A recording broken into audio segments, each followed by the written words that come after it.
the election was annulled, that Nigeria was brutally divided along ethnic lines in order to sustain that annulment, moved Abiola into another realm entirely. To now compare such a person with a man who has literally shot his way to power, literally, who is busy dividing Nigeria in order to preserve himself in office, is a travesty. You can't compare the two.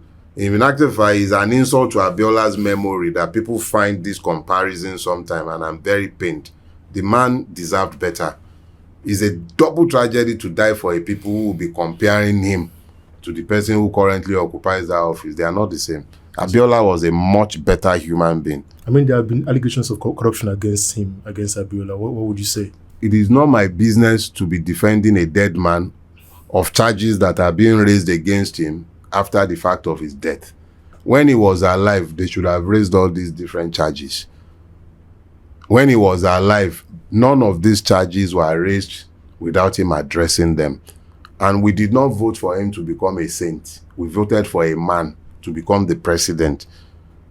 Those who have removed him from gaining that office, who prevented him, doesn't lie in their mouths to justify their evil deeds by concocting all manners of crimes as afterthoughts in justification of their evil.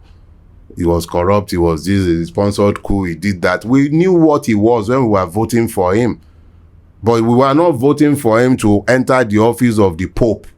He wasn't meant to become the Bishop of Nigeria. We voted for the President of Nigeria.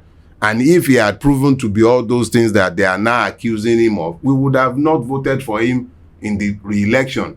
It was up to us. In our stupidity, we voted for him. And that was our prerogative. It wasn't the prerogative of IBB, Abacha, Obasanjo, and all the idiots who sat down to annul that election. It wasn't their prerogative. It was the prerogative of the Nigerian people.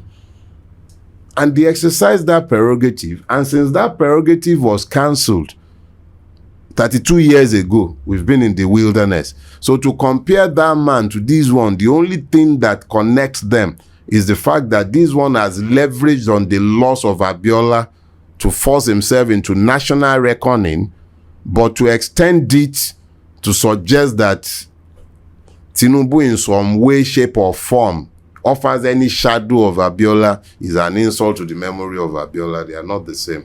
Infradig.